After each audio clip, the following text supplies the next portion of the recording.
Hello, best of your listeners, and welcome back to another episode of the Actively Passive Investing Show. I'm Theo Hicks, and as always, we are back with Travis Watts. Travis, how are you doing today? Theo, doing great. Happy to be here for episode two. So as Travis said, this is part two of our first ever Actively Passive Investing Show series on how to vet a syndication deal. And so these are the three kind of categories of things that you want to look at before investing in a particular deal. Make sure you check out part one, which was last week, or if you're listening to this in the future, 7 episodes ago. And that was how to vet the team. And today we're going to talk about how to vet the market that they are investing in. And then one thing I forgot to mention in the last episode is why these three things.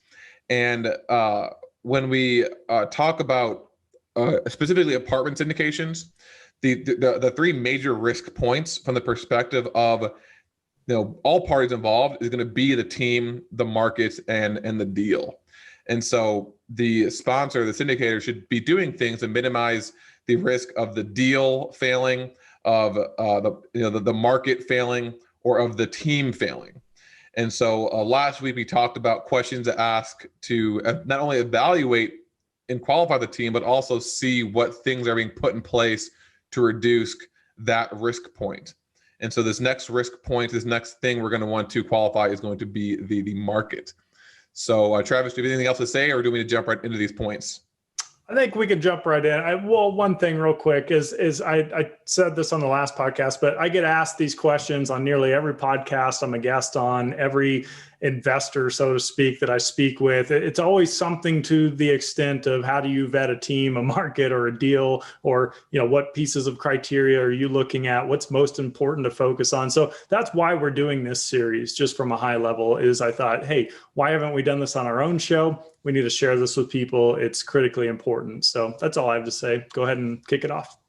Perfect. So the first point we talk about is the role of the team for identifying the target market. So it's kind of like an overall before we get into specific actual metrics, but you want to have a basic understanding of their market evaluation process.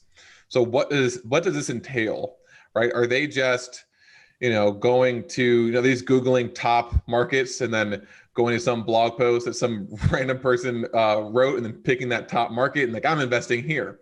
Or is there, obviously there's going to be more that goes into it than that. And so what specifically are they doing? What type of research are they doing online? What metrics are they looking at?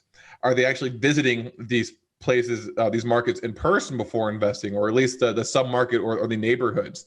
And then during this trip, what types of things are they doing? What types of things are they looking at?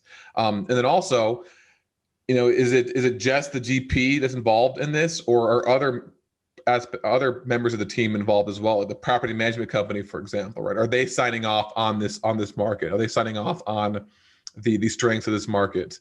And then lastly, is it a one-time thing where they said, oh, this market is great and it's always going to be great for all time, and I'm never going to analyze this market ever again? Or are they doing things to consistently reevaluate and reconfirm that it is a good market?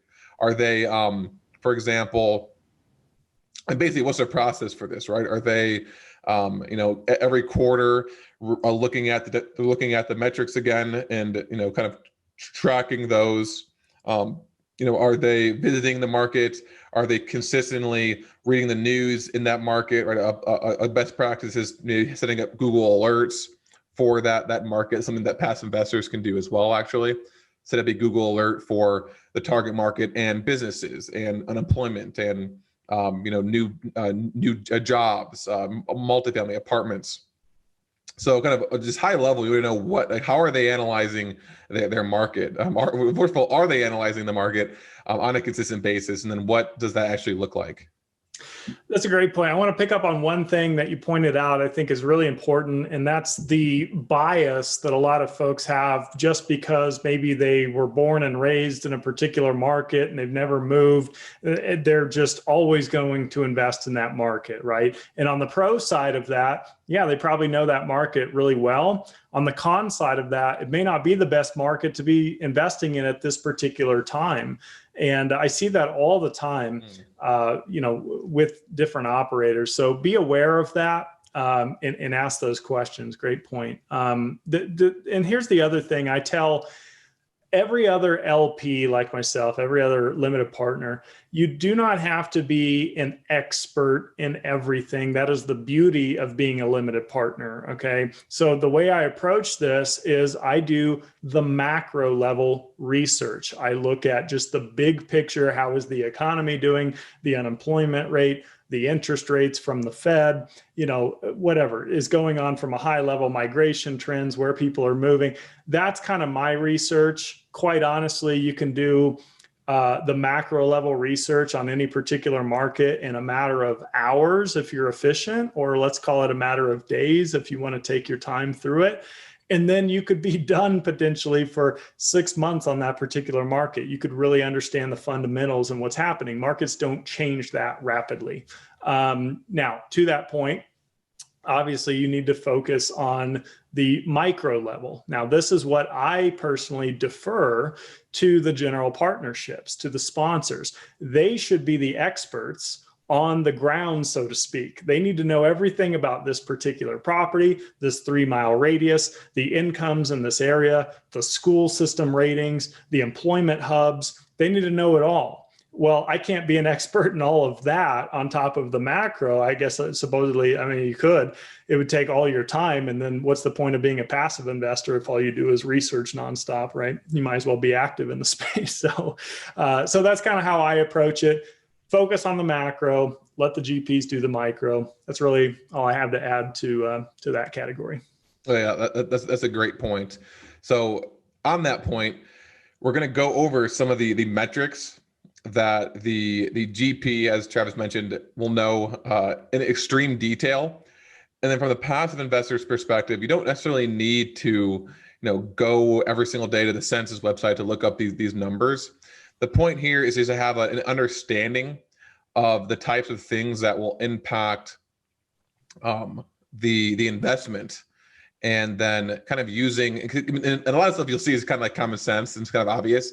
And then when you're reading through these investment summaries, you can see what is the main a selling point, the main highlight of this market, and then maybe you can try to see if there's anything that's left out that you might want to look up to see if it's left out for a specific reason, because it makes the market not look as good. And so the first thing we're going to talk about is going to be the demographics of the market. And so the first thing that we mean here is what percentage of the market are renters as opposed to owner occupied. Because at the end of the day, it's common sense, but it's just a supply and a demand formula. So all these metrics are going to indicate whether there is a high demand for multifamily rentals in that market, and specifically the type of multifamily rental that's being offered, whether it be luxurious A class or working class, or like C class for working class folks. So first is how many people are actually renting there, right? If everyone there owns homes, well, there's not going to be a large supply of renters for them to choose from, whereas opposed you want to see a renter population that is fairly high compared to the average. I also mentioned you're going to know the actual demographic from a perspective of age. So the different generations demand different things, right? Millennials and Gen Z want an entirely different type of unit and experience than the baby boomers want. So if it's in a heavy baby boomer area, you're going to have a different type of product to offer. And then I mentioned you also want to understand the employment type. And I think we might talk about this a little bit later, actually. But what type of jobs are people working there, and then what's their how much money are they making, that'll indicate the type of property offered and the rent, right? So I think, Travis, you might talk about this before, maybe it was someone else, but you don't want to see a apartment that's got rents that are like, 2 times the median income, right? Which means half of their income is going to that rental. You want to see something around 35% max. Ideally, 25 to 30% is a little bit better. Yeah.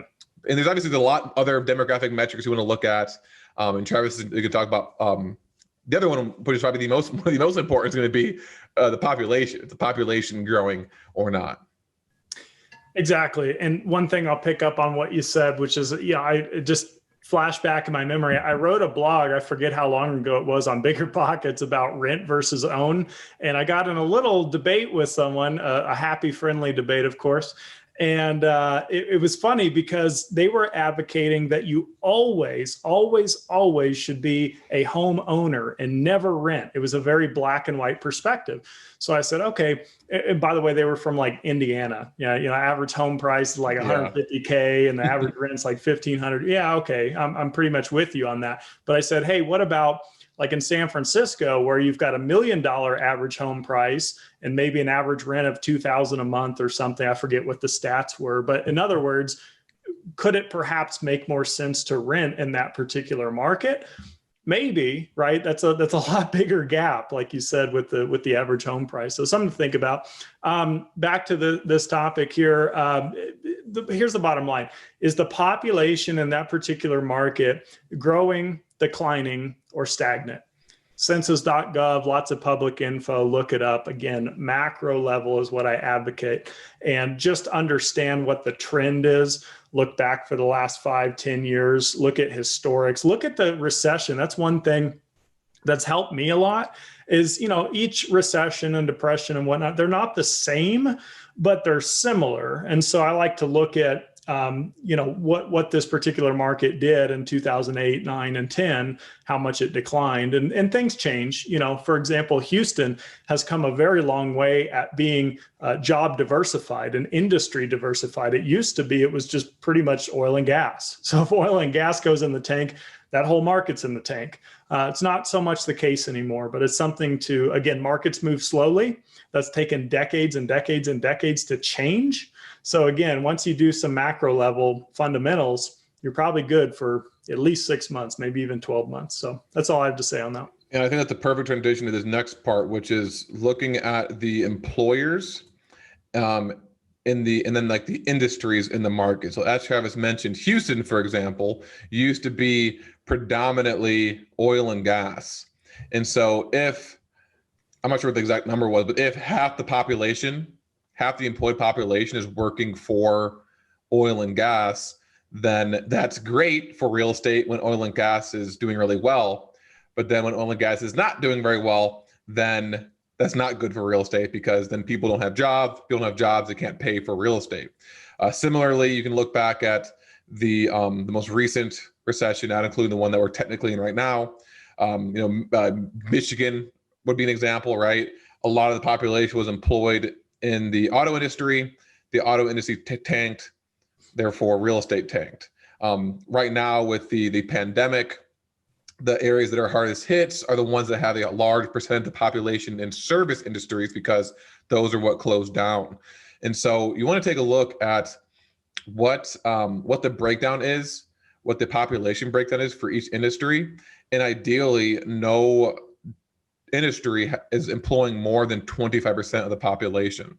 That way, if that industry was completely wiped out, 100%, then you still have a large portion of the population still working, still making money, and still paying rent.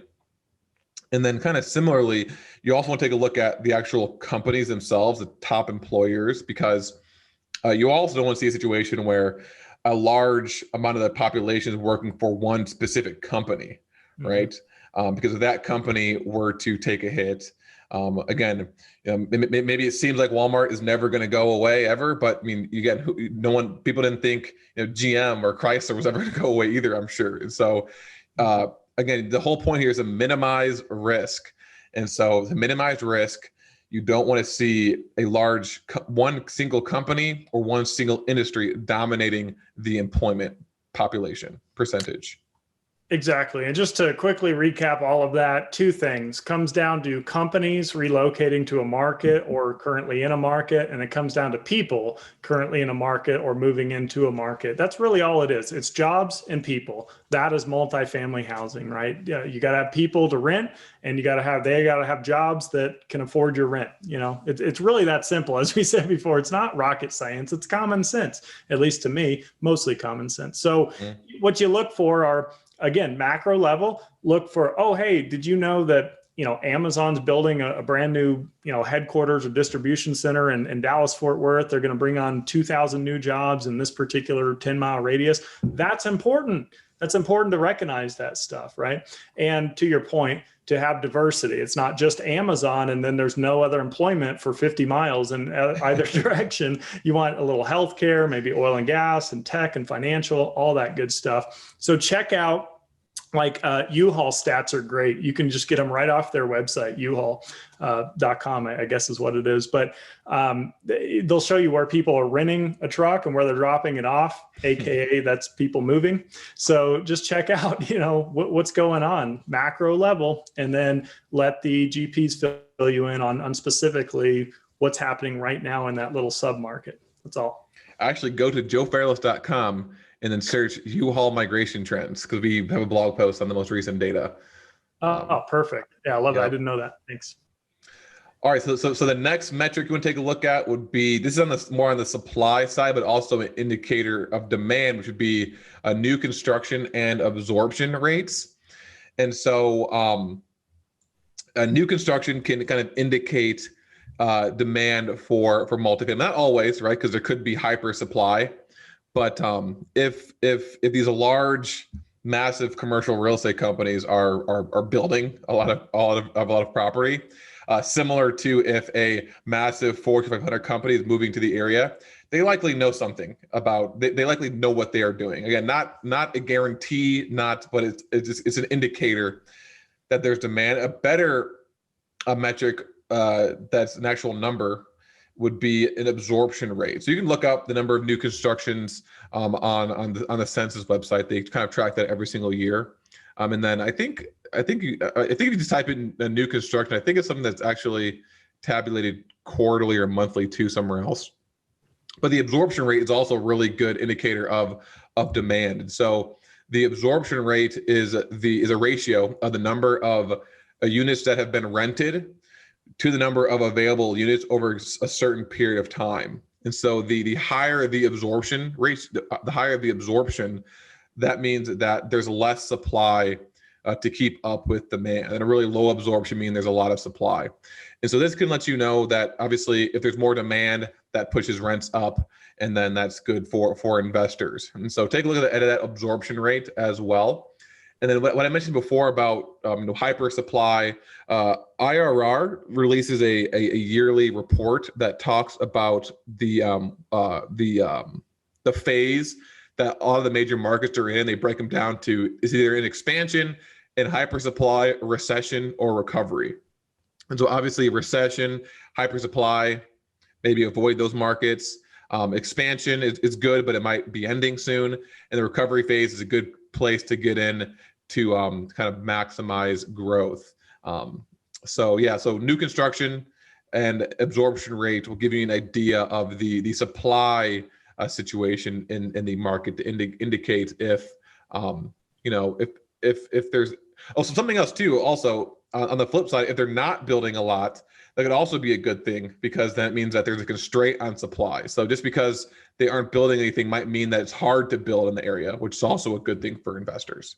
So a lot of new construction could be good, but it also could be bad. And then no construction could also be good, but can be bad. So I guess it kind of depends.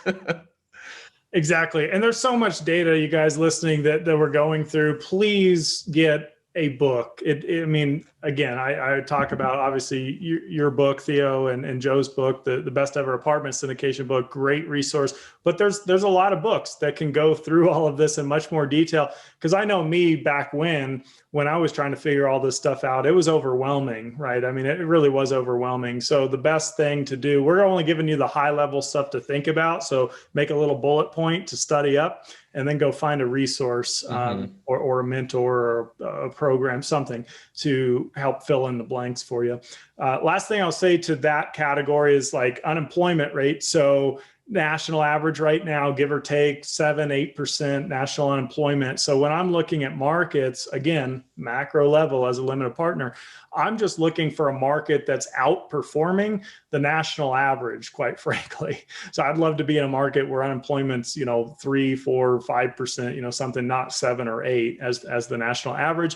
To your point earlier, I know you mentioned Detroit or Michigan being reliant on the auto industry back in the last recession, and still kind of is.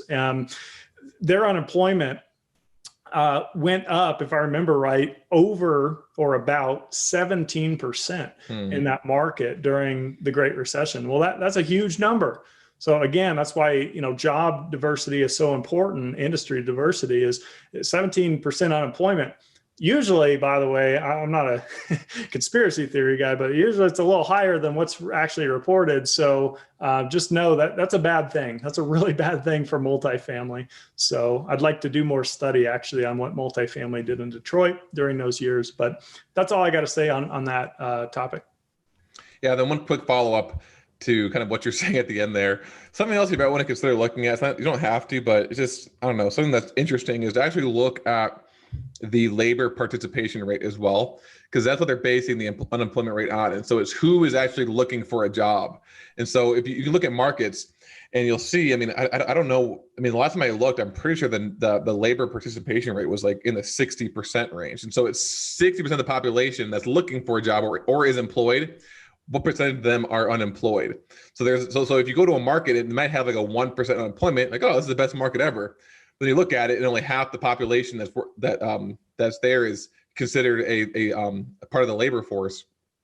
That's what Travis means, that the unemployment rate is, might not be exactly what the unemployment rate says on the census. It might be higher because there's gonna be more people unemployed in that market than just 8% or whatever.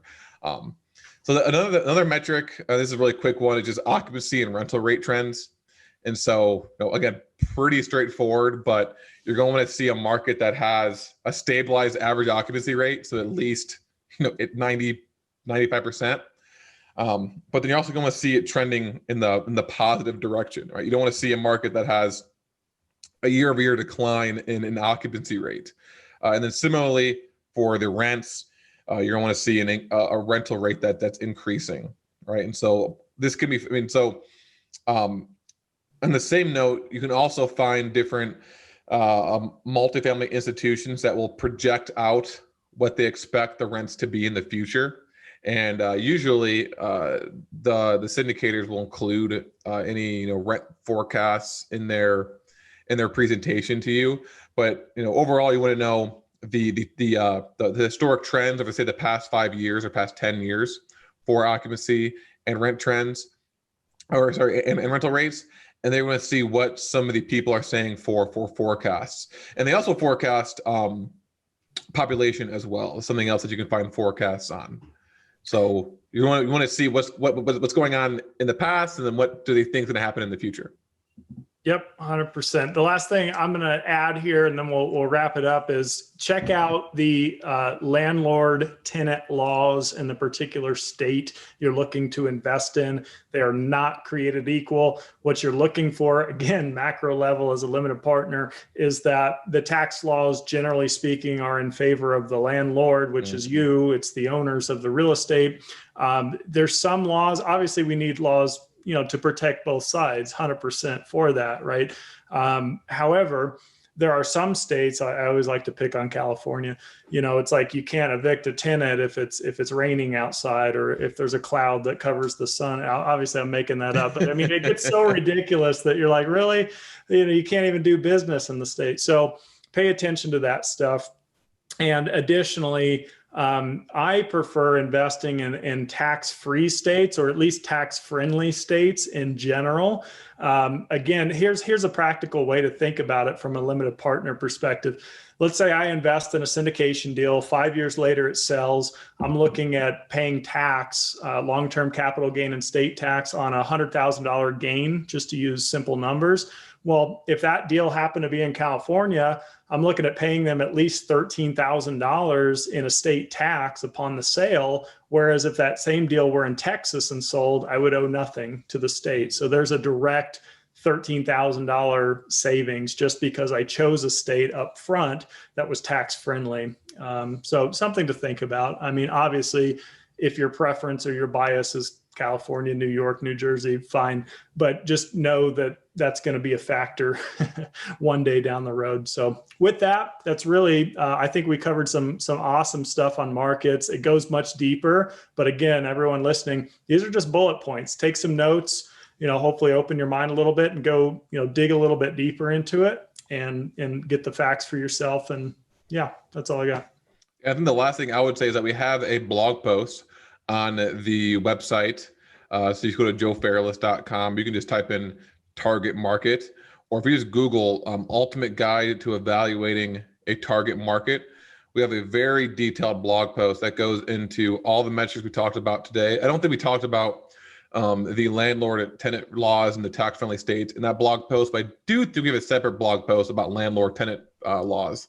But everything else we talked about, we go into a lot of detail on where to find this data, and then what good metrics are and what bad metrics are in that blog post. So if you want to go in more detail, check that out, or I'm sure there's lots of books out there as well. So yeah, that concludes part 2 on how to vet a syndication deal. We talked about the team last time in part 1, the market today, and then in part 3, we're going to go in detail on how to evaluate an actual live deal that is presented to you.